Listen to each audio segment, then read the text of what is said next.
नमस्कार दोस्तों, आज हम बात करेंगे जो बांग्लादेश में हिंदुओं के खिलाफ जो हिंसा हो रही है।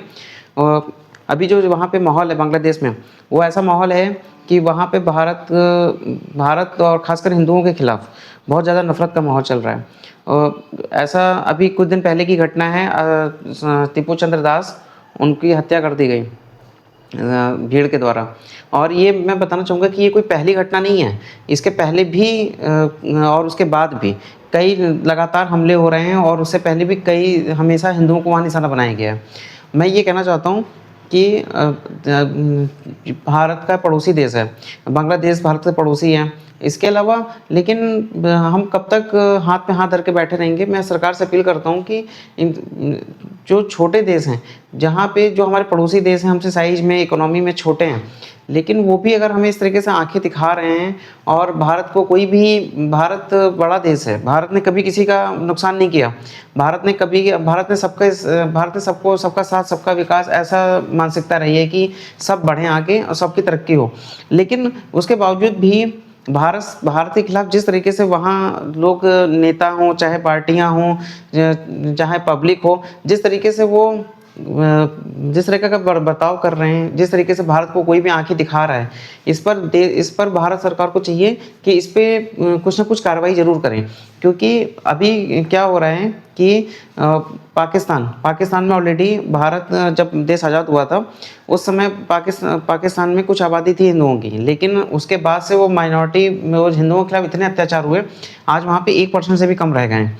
उसी तरीके से बांग्लादेश में भी अब सेम वही माहौल बन रहा है। कुछ साल पहले की बात है, कश्मीर में भी सेम यही हालात थे।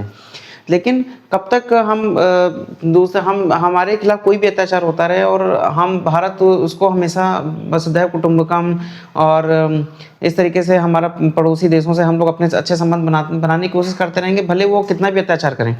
भारत सरकार को चाहिए कि इस मामले में हमें अपने दोस्तों से भी सीख सकते हैं। अगर हमें देखा जाए तो हम रूस से या फिर इज़राइल से भी सीख सकते हैं।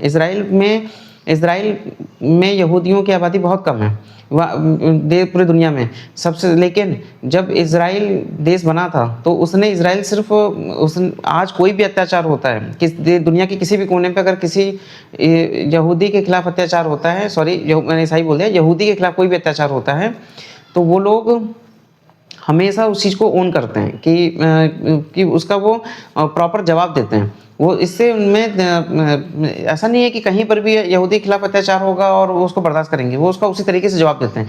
तो आज उनके खिलाफ ये बन चुका है कि अगर हम किसी भी यहूदी को परेशान करेंगे तो इज़राइल है वो ऐसे नहीं है कि उनके खिलाफ कोई अत्याचार हो जाएगा और हमला हो जाएगा या हत्या हो जाएगी तो उस पर कोई जवाब नहीं देना पड़ेगा। इज़राइल जो है उसकी अपने एक सिटीजन के लिए, उसकी रक्षा के लिए, उसकी सेफ्टी के लिए वो हमेशा से रहता है।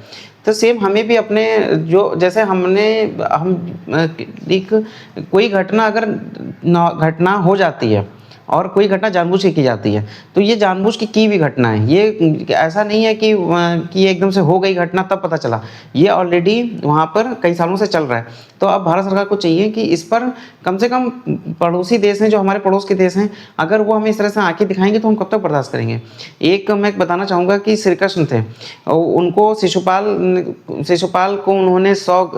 ने उनको 100 गालियाँ दी, लेकिन उसके बाद भगवान ने उनको वादा किया था, उनकी माँ को वादा किया था कि वो किसी तरीके से बुआ को, जो उनकी बुआ थी, उनको वादा किया था कि हम इनकी गलतियाँ माफ़ करेंगे। 100 गलतियाँ माफ़ करने का दिया, लेकिन 100 गलतियाँ जब हो गई तो भगवान ने उनके साथ न्याय किया, तो उनको जो सज़ा मिलनी चाहिए थी वो उनको मिली।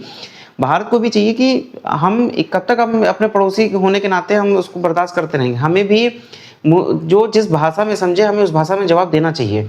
अगर हम ऐसा नहीं करेंगे तो देखिए कोई भी देश है, आज भारत इस कंडीशन में है कि वो किसी भी देश को अपनी बात को मजबूती के साथ रख सकता है। आज भारत चौथे नंबर की अर्थव्यवस्था है। इसके अलावा हम सेना के तौर पे और विकास के क्रम में हम अच्छे खासे मतलब कि विकास कर चुके हैं। हमें अब किसी से बहुत ज़्यादा, हमें ऐसा नहीं है कि हमें किसी की गलत बात को भी हमें बर्दाश्त करना पड़े।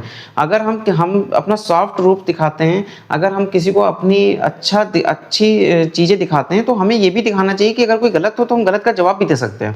तो मैं भारत सरकार से अपील करूँगा कि हमेशा अब जो है इस मामले को बहुत सीरियसनेस से लेना चाहिए और थोड़ा-सा अपना मतलब कि जो देखिए कोई भी दुष्ट के साथ दुष्टता का या फिर दुष्ट के साथ अगर आप बहुत ज़्यादा अच्छाई करेंगे, आप सोचेंगे कि वो अपने आप कुछ समय बाद सही हो जाएगा, तो ऐसा नहीं होने वाला। वो आपको उसका जवाब उसको उसी की भाषा में जो जिस भाषा में समझे, जैसे मैं यहाँ पे एक बात बोलना चाहूँगा, जैसे कोई भी कोई भी देश है, वो हमेशा अगर मैं ये नहीं कहता कि आप अच्छाई छोड़ दीजिए, लेकिन जो जिस भाषा में समझे, अगर आप उस भाषा में उसको नहीं समझाएँगे, तो वो उसको अपनी मजबूती समझेगा। उसको ये लगेगा कि हम कोई भी कैसा भी कोई भी उठ के गाली देगा और भारत तो कुछ कहने वाला है नहीं, क्योंकि भारत तो अच्छा ही करेगा। तो वो कोई जब कोई आदमी कमज़ोर होता है या फिर जो आदमी रिएक्ट नहीं करता है, उसका लोग सिधाई का भी फ़ायदा उठाते हैं। उसको कोई भी कुछ भी कह के चला जाता है।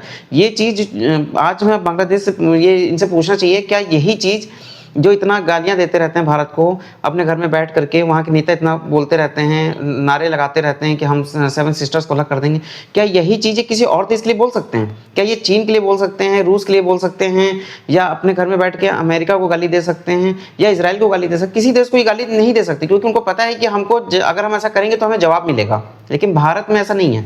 भारत को कुछ भी कह देते हैं, क्योंकि भारत मोरालिटी के लेवल पे अच्छा करना चाहता है। भारत किसी का नुकसान नहीं करना चाहता। भारत हमेशा से एक भाईचारे की भावना से चलता है। लेकिन अब एक समय आ चुका है कि भारत को इसका जवाब देना चाहिए, और आज हम कैपेबल हैं, हमें इस चीज़ का बिल्कुल जवाब देना चाहिए।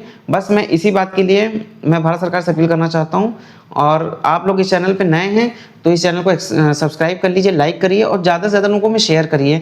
नमस्ते।